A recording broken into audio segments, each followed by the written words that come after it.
Like deal with the pain because it needs to be dealt with. But then are we on the air? You want to move beyond We are on the air. I'm finished. All righty. Okay, Philip, thanks for being with us. Thank you. It's been great to have you on the show. Okay, so here's what's going on. Faded Blue just walked in. Wow. They're in from Halifax, so it's understandable. Maybe there was a time zone problem or something like that. Philip, you're here now. Now, do you want to start early? I'm fine if you've got a time issue and you want to look. Well, at these. I gather they were supposed to be here. Right? They were supposed to be here like at noon, but they're here now. We're very glad that they're here, guys. So have a seat, and we'll be. We just listened to your music. It sounds great. Now, I can't sing. But Philip, I'm just saying because we got you scheduled for 1 o'clock, right? Mm-hmm. So I don't know if you got. I can people, wait. I don't know if you got people tuning in at 1. It's okay. Or does it matter? No, it's okay. Then let's, because you're here. Here you are. Let's get started. Okay, sure. All right. So, all right. What we got is a psychotherapist. Yeah, right? I like to call myself a counselor. If you call the word psychotherapy, tends to, it's got a certain connotation. People start thinking about pain. They start thinking about Sigmund Freud, disablement, or you know. Sometimes a cigar is just a cigar. You're a mess. You know, you're labeled, that kind of thing. Right. Yeah. And I've found myself, I've done this kind of stuff now for about 35 years. And I find myself really starting to move lately in a way that's a lot more fun, which is towards, like I was trying to explain about opening up. It started with just looking at the law of attraction stuff. Before it was popular, before it was all the rage that was flying around, I got curious about it, and I decided to really test. I didn't figure it was worth having an opinion about it unless I got into it and really learned, and then test. Find out for myself if it works, especially if I'm going to be sharing it with anybody else, because that's what I always do. You know, work on yourself and then you share what you've learned. And for the first while, it was pretty tough going. Didn't seem to be a lot happening, and then some interesting stuff started to happen. And now, a lot of the time, I'm finding myself feeling like a kid at Christmas morning, waiting for the next fun thing to come along. You know, why? Because the law of attraction is working? Like you're just getting all this, the universe is giving you these phenomenal gifts? I found that it's solid psychological principles. For a therapist, that's about the highest compliment I can give it. It's real. It's real. And so I found myself getting really excited working with people about moving out of the pain. Be there for people when they're in pain. But it's really, really fun to move to the place like, what do you want to be when you grow up? So how do you want to let it out and move? It's kind of the area, I guess, that coaching gets into. But it helps a lot because of my background that when people hit real blocks, I don't have to refer them on to somebody else, which often happens in say with coaches. I can help them get towards their passions and their dreams, and that's really exciting to watch that start to happen with people who kind of got it in them. You know, it's kind of like Susan Boyle or something like that. It's all the rage on the internet right now, you know, from Britain Has Talent, where people are starting to do something that they've never done before in their life, you know, and to take the courage to start to move out. And that's really fun. It's really, really fun to see that start to happen with folks. So, you know, it's challenging times, some people say, economically. Actually, all times are challenging. But, you know, a lot of people that are losing their jobs and stuff like that are now in the situation where they don't have that paycheck coming in on a regular basis or whatever. The unemployment numbers were down in Canada last month. Because a lot of people had gone into self-employment. And when you're in self-employment, you are really kind of having to surf the edge of reality. You know, a lot of times you don't know where that next paycheck is coming from. You've got obligations, and you really got to if you're doing well, you got to live by that law of attraction and make sure that, you know, somehow you just manage to keep it coming in. Yeah, it's... it's what you think about. Like you hear the people who talk about this stuff, and they talk about it, and it makes a nice theory. But I didn't even really know about the recession for a long time because I don't read the papers anymore. I don't do these things because they're depressing. It doesn't, I can't do the world.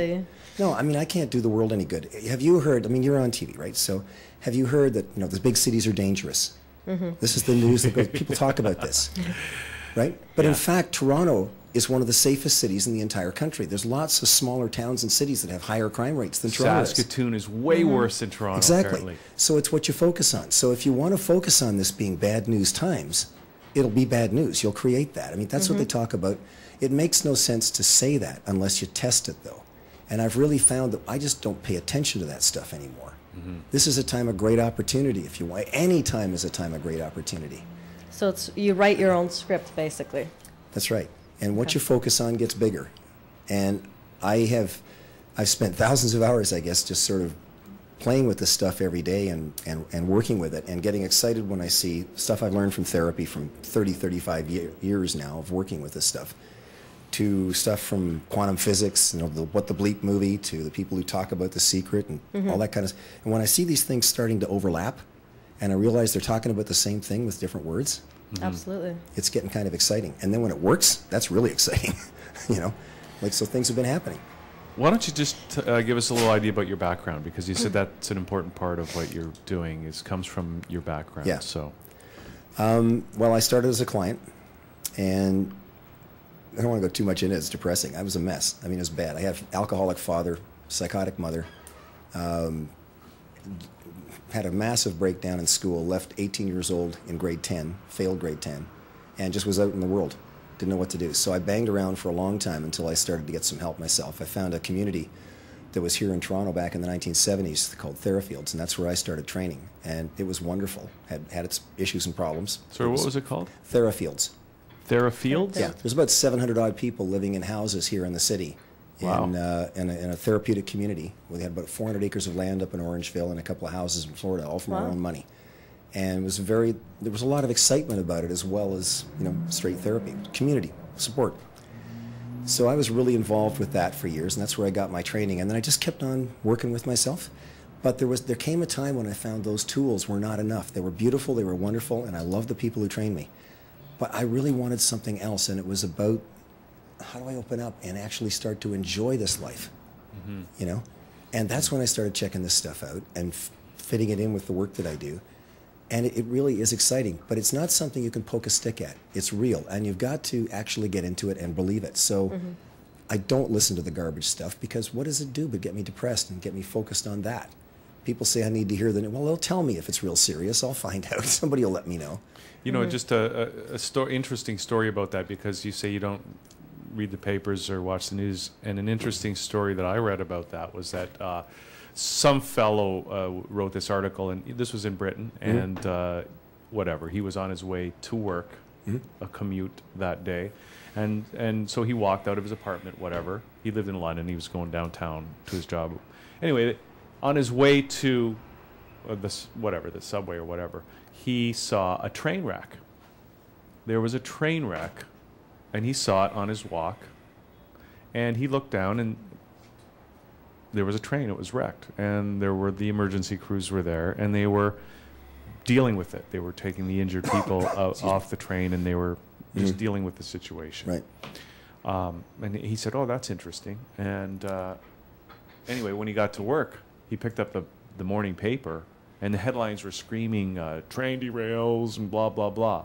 And what he noticed was the contrast between his calm apprehension of the situation, witnessing it in person on his way to work, on his quiet walk to work, and the noise that was created by the media and the headlines screaming about this, quote, disaster, unquote. For sure.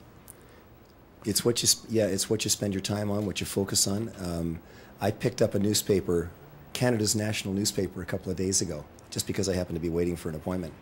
And one would think of that paper as being one of the more thoughtful. I actually physically felt like I was going to throw up for a minute, because every single thing on the front page was negativity. As if that's all there is. And do we really need to see the world that way? It's not objective. They call it news, but it's not objective.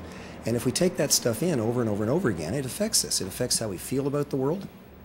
And, I went a few months ago actually, in a couple of days' space, I walked through 3 groups of people talking about the economy. And two of them were groups of women. And it was interesting that both the groups of women, as I passed through them, one of the women stopped what they were doing and said, "Wait a minute, what are we doing? Why are we even bothering to talk about this? All I'm doing is getting depressed." Right on. She had it. She had it right there. It doesn't do the rest of the world any good to get yourself down. And I don't think people really don't understand this. I'm grasping it more and more as I'm working for myself and